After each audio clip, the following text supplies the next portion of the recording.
He didn't even look at me when he walked in. Like every Mother's Day, he placed the envelope on the table, a quiet, dismissive gesture, as if tossing scraps to a memory he no longer needed. $7,000. The same amount every year. The same cold ritual.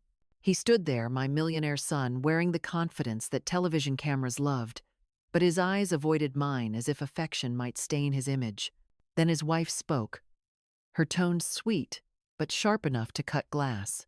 What your parents left you was truly priceless. For a second, his hand froze. He glanced at her, then at me, and something flickered. Guilt? Fear? I couldn't tell. But I knew one thing. There was something I was never meant to hear. The truth was waiting, and it was far from kind. The awful truth was only beginning to unfold. Follow my story, and tell me, have you ever known something like this? He left as quickly as he came. The door closed with that same hollow sound, the one that used to mean goodbye, but now only meant done. I stood still for a moment, looking at the envelope lying there, like a wound that refused to heal. $7,000. Always 7. Never more, never less.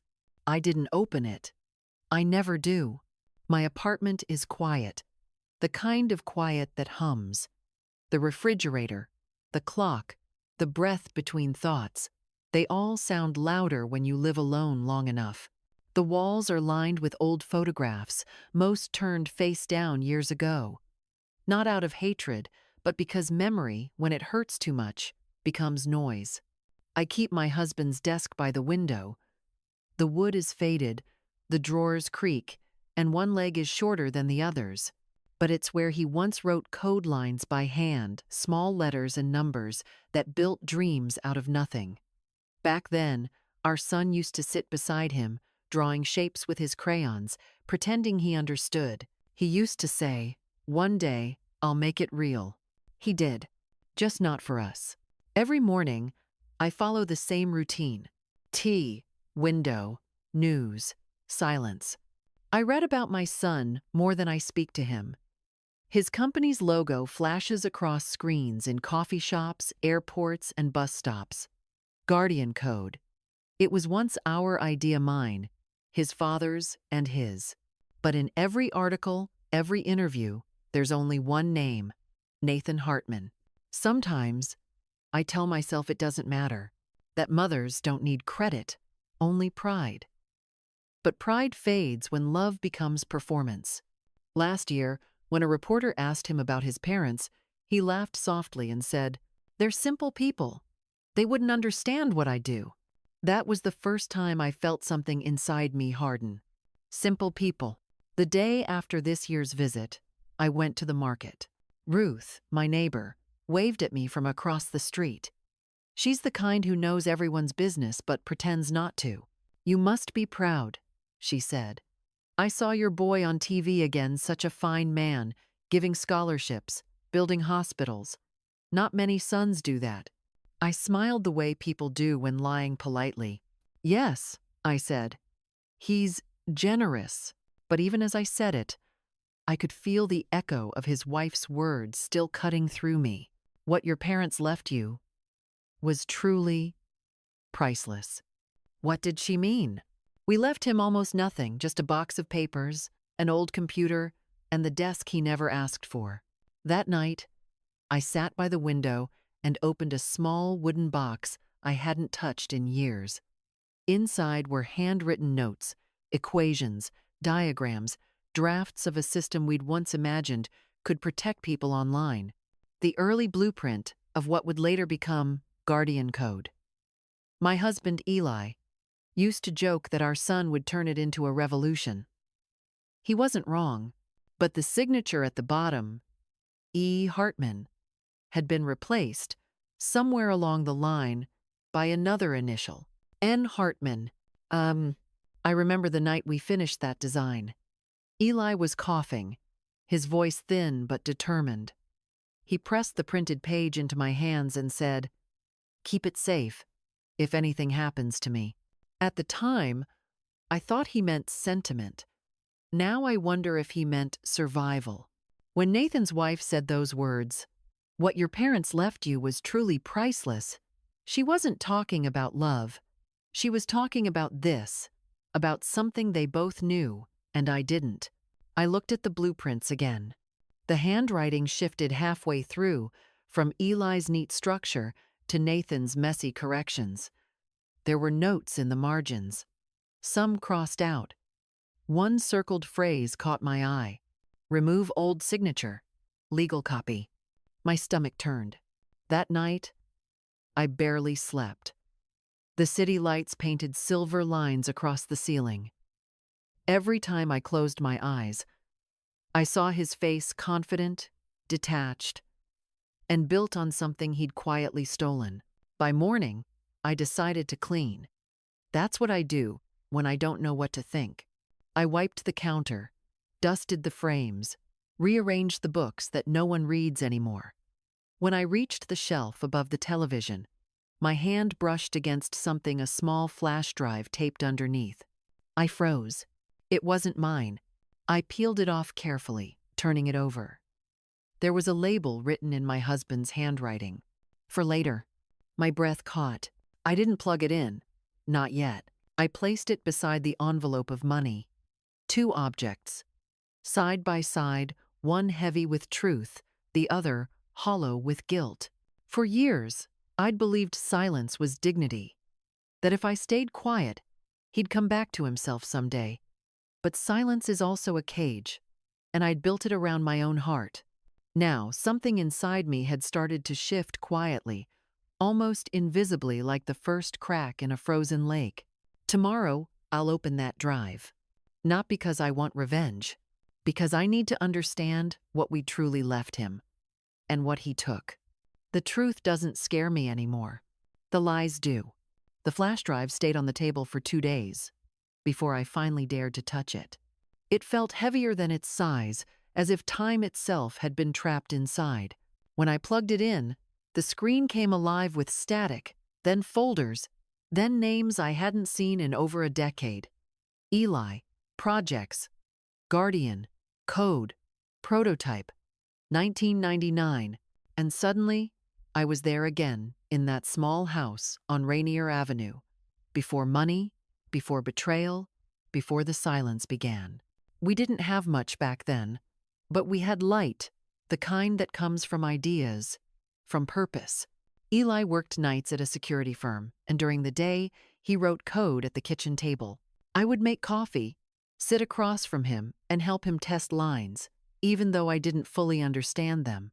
Our son, Nathan, was 16, always curious, always hungry for more. He'd lean over his father's shoulder, asking 1,000 questions, his eyes shining like a mirror to Eli's ambition. Eli used to smile and say, "He's got your persistence, but my obsession." That's a dangerous mix. We didn't know how true that would become. Those were beautiful years, loud with laughter, filled with the smell of solder and burnt coffee. We had a single dream: to create a software that could protect ordinary people from online theft. Guardian code. Eli wanted to make it free, open source, accessible to everyone. Nathan wanted to make it powerful, marketable, something the world would buy. Their arguments were passionate but loving. "Dad, you can't change the world without money," Nathan would say. "And you can't keep your soul if you sell it," Eli would answer. I used to laugh, caught between two fires, the idealist and the visionary. But over time, the laughter faded. Nathan's tone grew sharper. Eli's eyes grew tired. And then came the diagnosis: lung cancer. Stage 4. Eli never smoked. But life doesn't always play fair. When he realized he wouldn't see the project finished, he called Nathan into his room. I remember standing at the doorway, unseen, listening. "Promise me you'll protect it," Eli said. "I will, Dad. And promise me you'll keep our names, yours, mine, and your mother's, together." Nathan's voice trembled. "Of course," Eli smiled. "Then I can rest." After the funeral, Nathan was quiet for a while. He stayed up late, buried in work. He said he was finishing what his father started. I was proud, or Maybe I wanted to be. Then came the investors, the contracts, the lawyers. Everything happened too fast. He said we needed to clean up the branding, to make Guardian Code sound like a product, not a family project. I signed a few documents I didn't understand. Trust agreements, intellectual property transfers. He assured me it was all temporary. Don't worry, Mom. This is just so I can protect Dad's work. He used to call me every night, then every week, then never. The last time we spoke as mother and son, not as strangers, was the day I found out he had officially filed Guardian Code under his name alone. I called him, my voice shaking. "Nathan, where's your father's name?" He sighed. "Mom, this is business. People don't care about sentiment. They care about scalability, about brand image." "Brand image?" I whispered. "He died building that code, and I'm keeping it alive. Isn't that what he wanted?" He hung up before I could answer. I didn't tell anyone. Not Ruth, not my sister, not the church ladies who brought casseroles every Sunday. I kept quiet because I thought maybe he was right. Maybe this was how success worked. Until one night, a month later, I saw him on television. The news anchor's voice was bright, cheerful. At just 24, Nathan Hartman has become one of the youngest tech innovators in America, launching the revolutionary Guardian Code software that promises to change online security forever. There he was, my son, standing on a stage, wearing a perfect suit and that confident smile. He thanked his team, his investors, his mentors, but not his father, not once. When the interview ended, I stood there staring at the screen. My hands were trembling. My tea had gone cold. And for the first time since Eli's death, I felt anger. Not grief, not sorrow, just raw, silent anger. The flash drive blinked on my desk, pulling me back to the present. Inside one folder was a document titled Ownership Revision, 2009. I opened it slowly. It was an email exchange between Nathan and a corporate lawyer. Remove all traces of E. Hartman from the original submission. Reassign primary credit to N. Hartman per IP agreement. Family consent assumed. Attached was a scan of my signature, cropped, repositioned, forged. I leaned back, staring at the screen, feeling my heartbeat echo in my ears. He hadn't just taken the credit. He'd taken my name to make it legal. I spent the rest of the night watching the old videos Eli used to record his tutorials, his quiet monologues about hope and responsibility. In one of them, he looked into the camera and said, "If anyone ever uses this for profit, make sure they remember where it began. Make sure they remember it started with love." I closed the laptop. The rain outside had stopped, but inside me, a storm had just begun. For years, I believed that what Nathan built was his triumph, our legacy through him. Now I realized it was a monument built on betrayal. And worse, his wife knew. That line, she said, that carefully chosen sentence, "What your parents left you was truly priceless." It wasn't admiration. It was confession. The next morning, I printed every file from the drive, every email, every blueprint. I placed them carefully in a manila folder, sealed it with tape, and hid it beneath Eli's desk. For now, I would say nothing, but the silence no longer felt like surrender. It felt like strategy, because I finally understood what my husband meant before he died. Keep it safe, if anything happens to me. I had kept it safe, and now, maybe it was time to use it. I looked out the window, watching the sun break through the clouds. The city was waking up, oblivious to the quiet war about to begin. He thinks I'm weak. He thinks I'm grateful. He thinks I'll stay silent forever. But he's forgotten one thing. A mother may forgive, but she never forgets. I didn't hear from Nathan for almost 3 months after I found the drive. Not a call, not a message, not even one of his polite holiday emails that sounded more like press releases than affection. But I saw him everywhere, on billboards, in magazines, on television. His face was a brand now. Visionary innovator. The man who changed online safety forever. Every article called him self-made. Self-made. I would trace those words with my finger and whisper under my breath. No one is self-made, Nathan. Someone always bleeds quietly in the background. Then, one afternoon, I received a thick envelope, the kind that carries gold-stamped invitations. It was from his company. You are cordially invited to the 10th anniversary gala of Guardian Technologies in celebration of 10 years of innovation and integrity. Integrity. I laughed. It was the first sound that escaped me in days, brittle and hollow. At first, I planned not to go. What would be the point? To sit among strangers who applauded a lie? To watch my son play the part of a hero he stole from his father's grave? But then I remembered the files, the evidence hidden under the desk, and something inside me whispered, go. Not as a guest, as a witness. So, I went. The gala was held in a glass building downtown, a place where light never seemed to touch the floor, only reflected endlessly off metal and mirrors. The moment I stepped in, I could feel the temperature drop, the chill of success, sterile and deliberate. Every woman wore diamonds that caught the light like shards of ice. Every man's laughter was just a little too loud, as if afraid of silence. I wore a black dress I had kept for years, simple, old-fashioned, the kind that belonged to another time.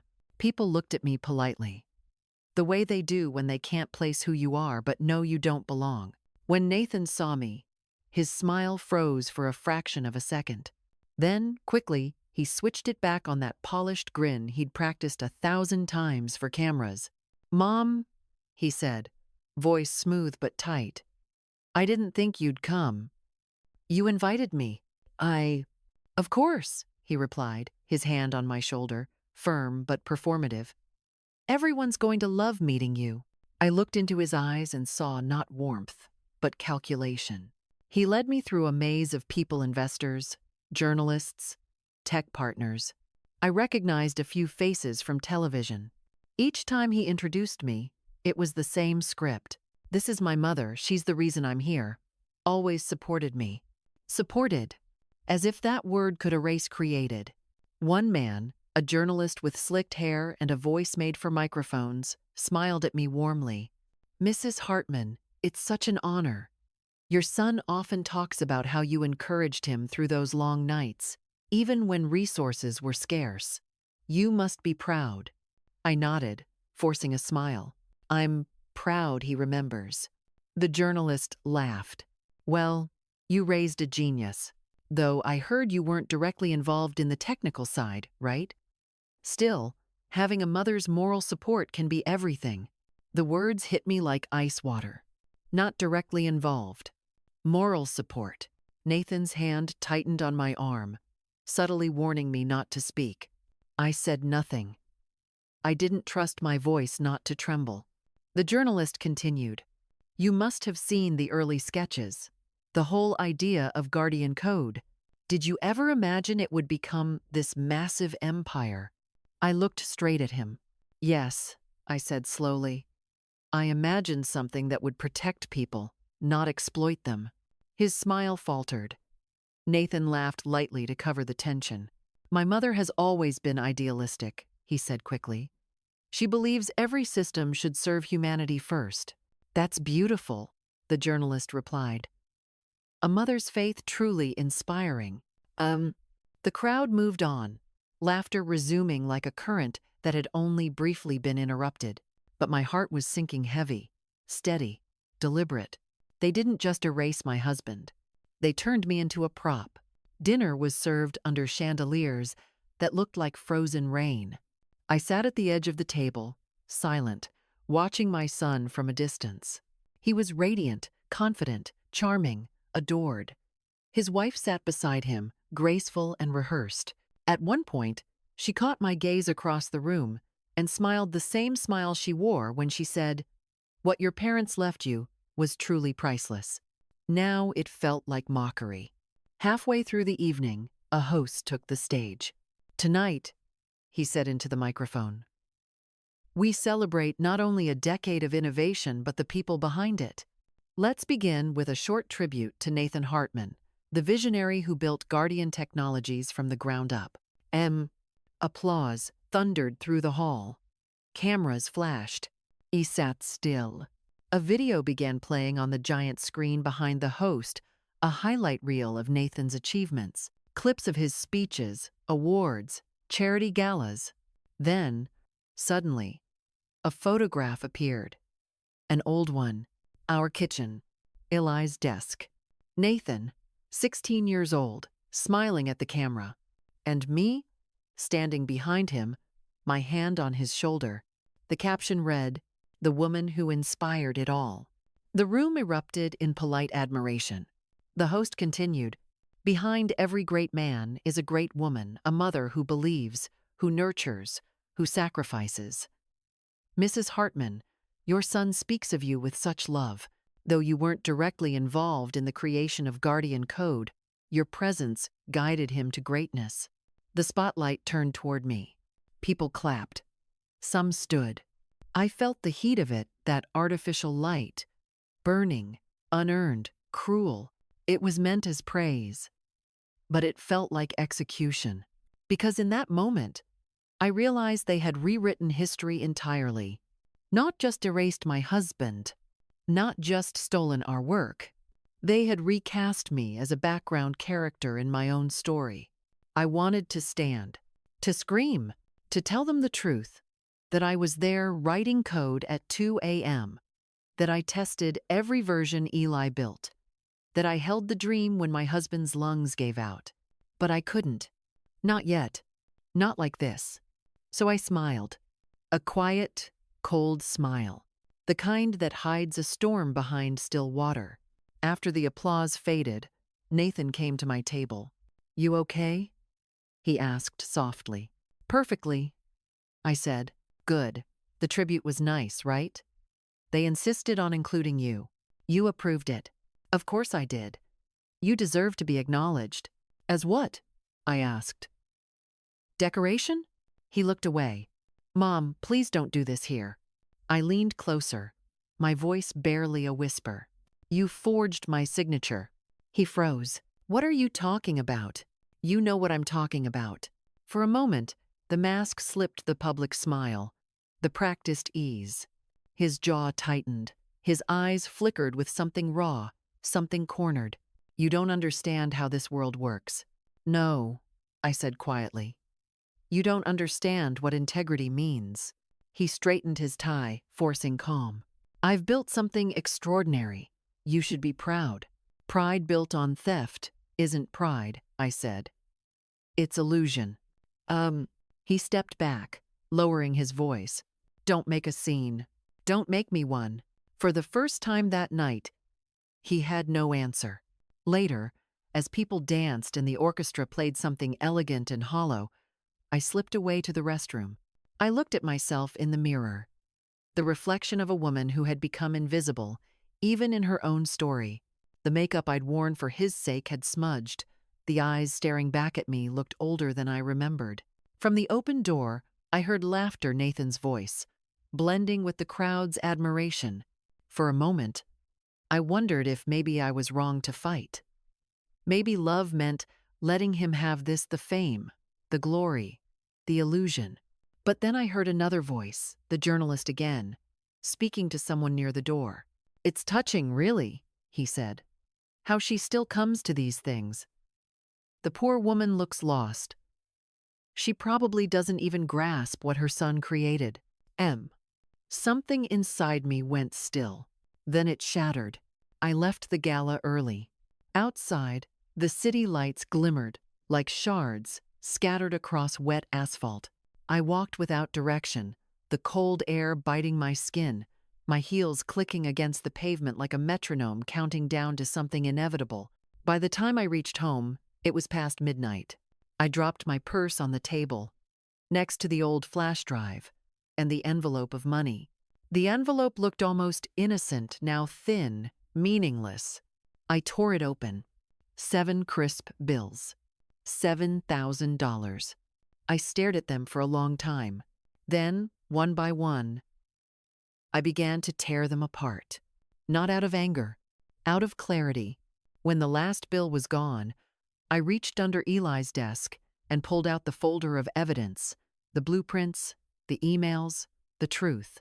My hands were shaking. Not from fear this time, but from the weight of decision. Because tonight, something inside me had changed forever. Humiliation had burned away. Hesitation, silence had turned into resolve. I sat down, opened my laptop, and began typing an email.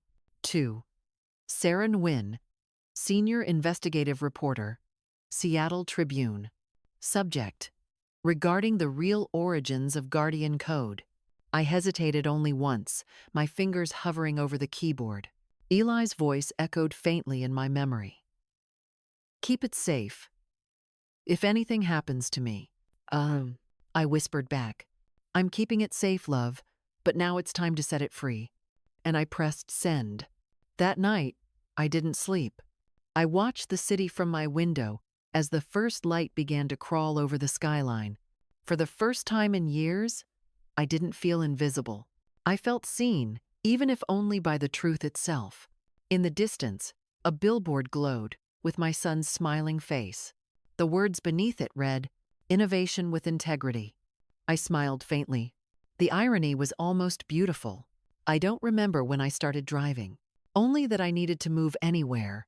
Nowhere just far enough for the noise inside me to quiet down. The city blurred past like a fading photograph. Billboards, streetlights, reflections of other people's lives pressed against the glass. I rolled down the window, letting the cold air sting my face. It felt honest. Rain began to fall thin, almost soundless, until the windshield was streaked with trembling lines. The wipers moved back and forth, clearing the view only for it to cloud again. Somewhere between one red light and the next, I realized I was crying.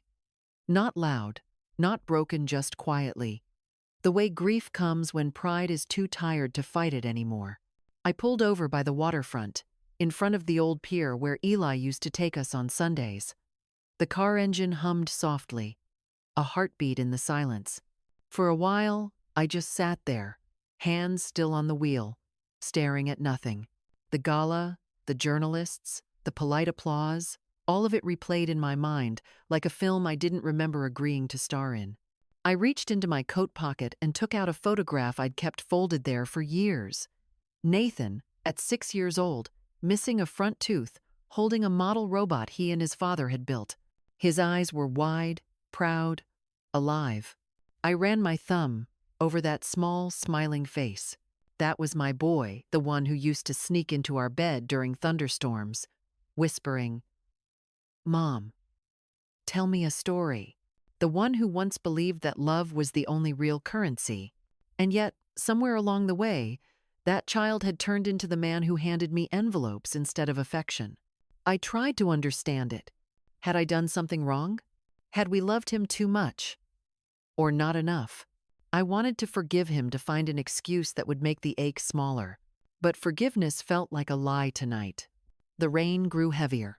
Through the windshield, the water shimmered like glass breaking in slow motion. I closed my eyes. For a moment, I let the sound of the storm drown out everything else. The humiliation, the anger, even the memory of that spotlight burning on my face. And then, softly, I heard Eli's voice. It wasn't a ghost's whisper. It was a memory, warm and steady, carved so deep inside me that it would never leave. Don't let him lose his soul, even if he wins the world. I could see him again, sitting at that cluttered desk, his fingers stained with ink, his breath shallow, but his smile unbroken. "Promise me, Margaret," he had said, his hand covering mine. "If he ever forgets who he is, remind him." Back then, I thought he meant comfort. Now I knew he meant confrontation. I opened my eyes and looked at Nathan's photograph again. The boy in that picture deserved saving. The man he had become, maybe not. But if I stayed silent, if I turned away now, his corruption would live longer than either of us. And Eli's name, his work, his honor would stay buried beneath Nathan's empire forever. I reached for the glove compartment and pulled out the old flash drive. It was still there, wrapped in a napkin like a relic. I turned it over in my hand. The label faded but legible. For later. Later had arrived. Outside, thunder rolled in the distance. The sound felt like a pulse. Low, steady, inevitable. I whispered into the dark. "You were right, Eli. He's lost himself. But I'll remind him, even if it breaks me." My fingers tightened around the drive until it warmed against my palm. For a moment, I saw Nathan's face again, not the man from the stage, but the boy who once built paper airplanes and promised me he'd fly them higher than anyone else. I whispered to that boy, not the man, "I still love you. But love isn't silence." And then I placed the photograph back in my pocket, not as a memory, but as armor. When I started the car again, the rain had softened. The road ahead glistened under the streetlights, long and empty, like a strip of silver waiting to be crossed. I didn't know where I was going yet, only that I couldn't stay still anymore. The woman who once waited quietly for her son to remember her was gone. What remained was someone new, forged by humiliation, tempered by truth, driven by something deeper than revenge. Not hatred, justice. I drove home slowly, the wipers marking time like a heartbeat. Each turn of the wheel felt like a promise forming, one breath at a time. By the time I reached my building, the sky had begun to lighten faint gray, breaking into blue. A new day. I sat there for a while before getting out, watching the first light crawl across the horizon. The tears had dried, but the ache remained sharper, clearer, almost cleansing. In the passenger seat, the flash drive gleamed faintly in the dim light. Beside it, one torn piece of the $7,000 bills fluttered in the breeze from the half-open window. It looked almost poetic money shredded by truth. Before stepping out, I whispered one last thing to Eli, to Nathan, to the silence itself. "You can take everything from me, but not my voice." The wind carried the words away, scattering them across the water. And for the first time in years, I felt light. Not happy, not yet, but light enough to stand, to breathe, to act. Tomorrow, I would begin again. Not as a grieving wife, not as a forgotten mother, but as the woman who remembered everything. It's strange how returning to a place that once felt unreachable can suddenly feel inevitable. 2 weeks after the gala, my face was still reflected in every cruel memory, the spotlight, the applause, the lie. But something in me had shifted. Grief had burned away fear, and what remained was a calm so sharp it almost hurt to touch. I spent those 2 weeks preparing not for war, but for truth. I printed copies of every file on the drive. The signatures, the blueprints, the emails, every forged mark that erased Eli. I placed them neatly into a black folder, labeled only with his name, E. Hartman. Then I wrote one more letter, not to my son, but to the world he deceived. To whom it may concern, the real creator of Guardian Code is not the man you celebrate, but the man you forgot. I signed it simply, Margaret Hartman. No titles, no bitterness, just fact. On Monday morning, I walked through the revolving glass doors of Guardian Technologies for the first time. The lobby was a cathedral of power glass walls, digital displays, and a constant hum of self-importance. A young receptionist greeted me with a rehearsed smile. "Good morning, ma'am. Do you have an appointment?" "Tell Mr. Hartman," I said. "His mother's here." Her smile faltered. She made a quick call, whispering. Within minutes, 2 security guards approached, polite, unsure, like men told to escort a ghost. But then Nathan's assistant appeared, pale and nervous. "Mrs. Hartman, he's busy right now." "So was his father," I said quietly. "Before he died." She didn't know how to answer. A moment later, she led me upstairs. His office was vast, all glass and skyline. From here, the city looked small, obedient. He stood by the window when I entered, his reflection framed against the cold blue morning. "Mom," he said without turning, "you shouldn't be here. And yet, here I am." He finally faced me. The confidence was still there, but thinner now, the kind of armor that cracks under weight. "If this is about the gala, this is about the truth." I placed the black folder on his desk. The sound of it hitting the glass seemed to echo. "What's that?" "Your inheritance," I said. "The one you took without asking." He hesitated, then flipped it open. His eyes scanned the documents one by one, his posture stiffening. "Where did you get this?" "From your father. From the past. From the place you buried to build this." He closed the folder slowly. "Mom, you don't understand what's at stake here. You'll ruin everything." "No, Nathan. You ruined it the day you erased his name. The day you forged mine." His voice rose. "I did what I had to. You think anyone would have invested if they saw a dying man's signature and a housewife's name? I made it work. I saved it." "You didn't save it," I said. "You sold it." Silence stretched between us, taut, trembling. He sank into his chair, exhaling hard. "Do you even know what this will do? The lawsuits, the headlines, it'll destroy me? Then let it. Sometimes destruction is the only way to rebuild truth." For a moment, I saw the boy again, the one who once looked at his father with awe, who wanted to make him proud. But then the man returned, cold, clever, terrified of losing control. "You won't do this," he said finally. "You can't." I met his eyes. "I already did." He blinked. "What do you mean?" "The files are with the press. They'll publish them at noon." His breath caught. For the first time in years, my son looked small. By noon, the world began to unravel. The first article appeared online. Exclusive. Leaked documents reveal Guardian Technologies built on forged legacy. Within minutes, it spread social media, television, everywhere. Headlines multiplied like wildfire. Tech icon accused of erasing father's name. Mother of CEO speaks out on decade. Long fraud. I watched it all unfold from the quiet of my kitchen, a cup of tea trembling in my hand. The same kitchen where it all began, where Eli had dreamed, where Nathan had learned to build, where I had waited in silence too long. The phone rang nonstop, reporters, lawyers, old acquaintances pretending to care. I ignored them all. Then the knock came. When I opened the door, it wasn't journalists. It was Nathan.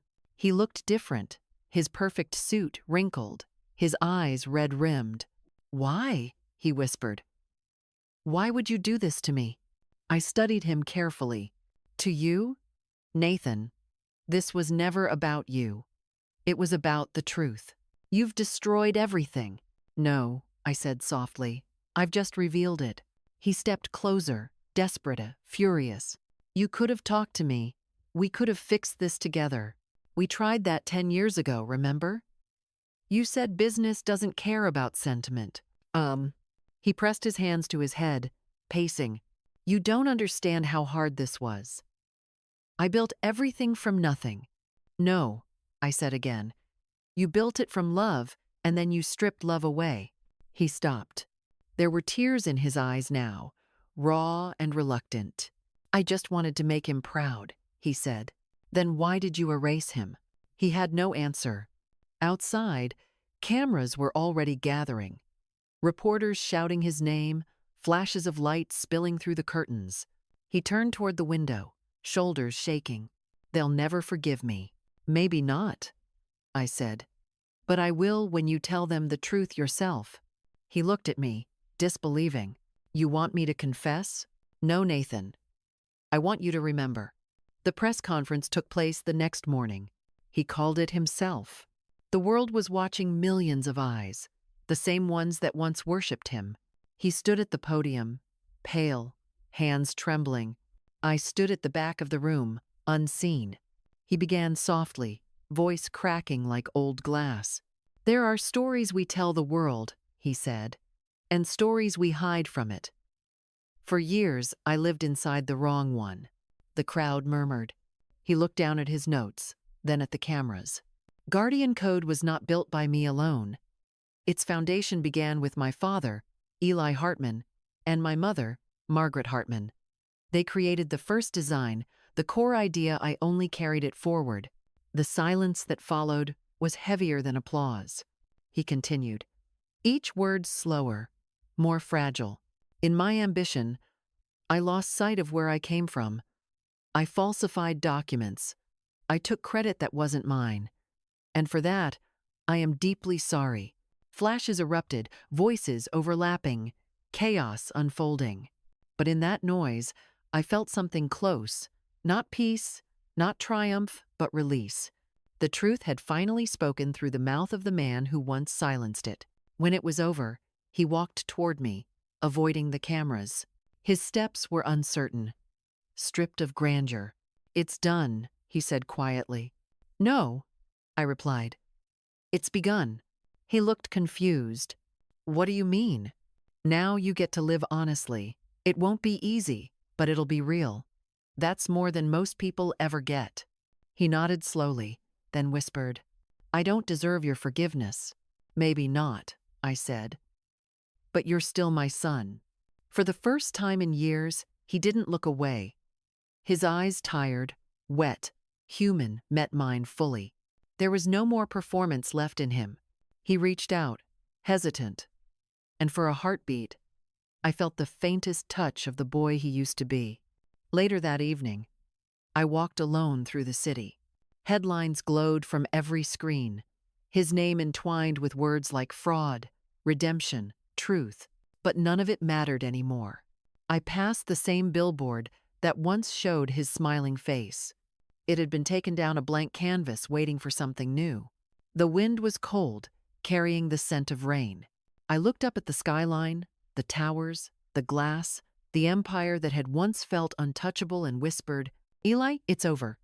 For the first time, the city didn't feel heavy. It felt clean. Back home, I opened the window. The night air drifted in, cool and forgiving. On the table sat the black folder, the one that had started it all. I picked it up, tore it in half, and fed the pieces into the fireplace. The paper curled and turned to ash, rising like soft gray ghosts. Eli's photograph hung above the mantel. I looked at it, smiling faintly. We kept it safe, I whispered, you and I both. Outside, somewhere far below, I heard sirens, the hum of traffic, the rhythm of a city still turning. But inside, there was only silence, not the kind that wounds, but the kind that heals. I poured myself a cup of tea and sat by the window, watching the faint reflection of flames flicker on the glass. Nathan's voice echoed softly in my memory. I just wanted to make him proud. And Eli's voice answered, just as softly. He will be someday. Maybe that was enough. The morning after his confession, the world was quieter. News anchors spoke my name with reverence. Strangers online called me brave. Others, cruel. But I didn't listen. Public opinion is just another storm, loud, temporary, and forgettable. What mattered had already been spoken.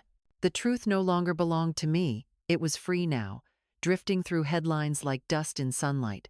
For the first time in years, I could breathe without the weight of secrets pressing against my ribs. Still, peace has a sound, a low, aching hum that follows you when the noise fades. Nathan's company was dismantling piece by piece. Investors withdrew, partners resigned, lawsuits filed. Yet amid the collapse, something unexpected happened.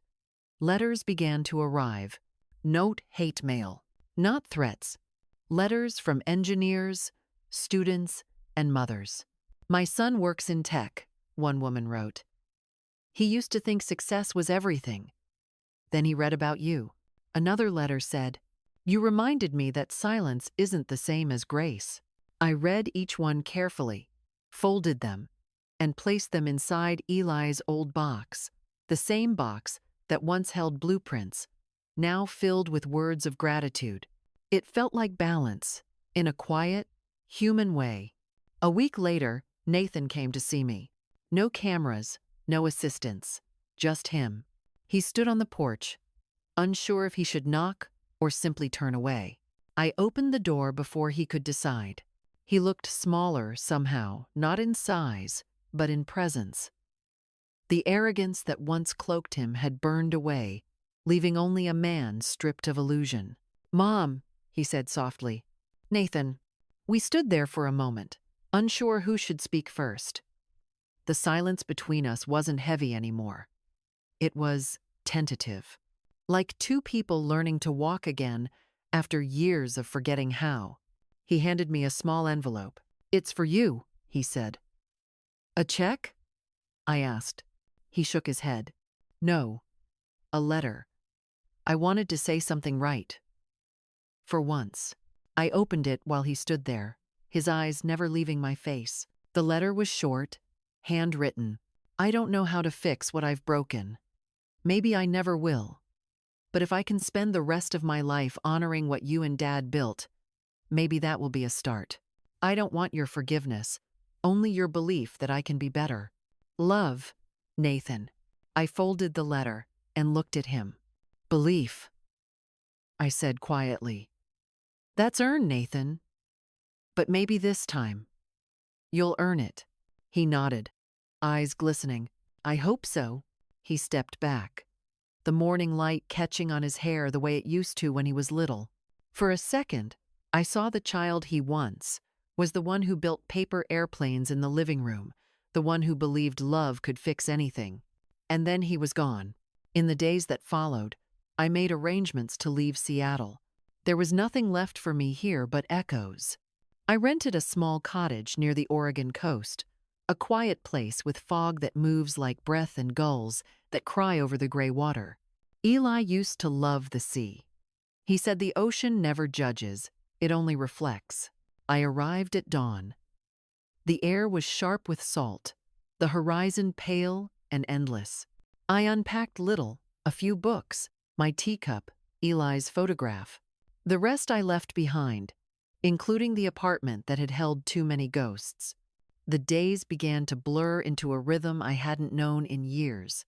Mornings with tea and tide. Afternoons spent walking along the sand, letting the cold water reach my ankles. Nights filled with wind and memory. I didn't feel lonely. Not exactly. Just aware of silence and how beautiful it can be when it isn't empty. One evening, I took Eli's photograph down to the shore. The sun was setting, streaking the ocean in copper and shadow. I knelt, pressing the frame into the sand, the waves whispering close enough to touch. "You were right," I said softly. "He did lose his soul for a while, but maybe now, he's finding it again." A breeze stirred, lifting a strand of hair from my face. I almost imagined it was his hand again, warm, steady, reassuring. "I kept it safe," I whispered, "just like you asked." I stayed there until the water reached my knees, until the photograph blurred with reflection. Then I set it down, letting the tide pull it gently away, not to erase, but to carry forward. When I walked back to the cottage, the wind behind me felt lighter. At night, I still dream of them. Eli at his desk, tapping the keys softly, Nathan beside him, a boy again, laughing, unburdened. In those dreams, there's no ambition, no betrayal, just light spilling from the lamp and the sound of two people building something together. Sometimes I wake with tears on my face, not from sadness, but from something gentler, like gratitude. Because in the end, everything we built, everything we lost, still existed somewhere. Not in patents, not in wealth, but in the idea that truth, once born, never really dies. One morning, I stood by the window as fog rolled over the cliffs. The world outside looked like it was holding its breath. I thought of all that had happened, the lies, the pain, the reckoning, and realized that I didn't hate my son. Not anymore. Hate is heavy. I'd carried it long enough. Forgiveness, though, that was different. It wasn't a door that swung open. It was a window, cracked just enough to let the air back in. Maybe that's what healing really is. Not forgetting, but learning to breathe in the same air as your scars. As the fog began to lift, I whispered to no one and to everyone, kindness is not weakness. Some battles are won not by strength, but by dignity. The wind caught the words and scattered them toward the sea. And I realized this was never just a story about loss or revenge. It was about remembrance, about the quiet courage it takes to stand in the ruins of what once was and still say, I am here.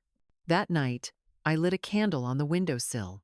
Its small flame flickered against the glass, trembling but unbroken. Outside, the ocean moved with its eternal rhythm coming and going, just as love does.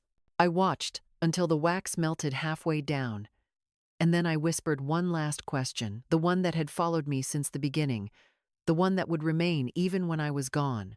If you were me, would you forgive?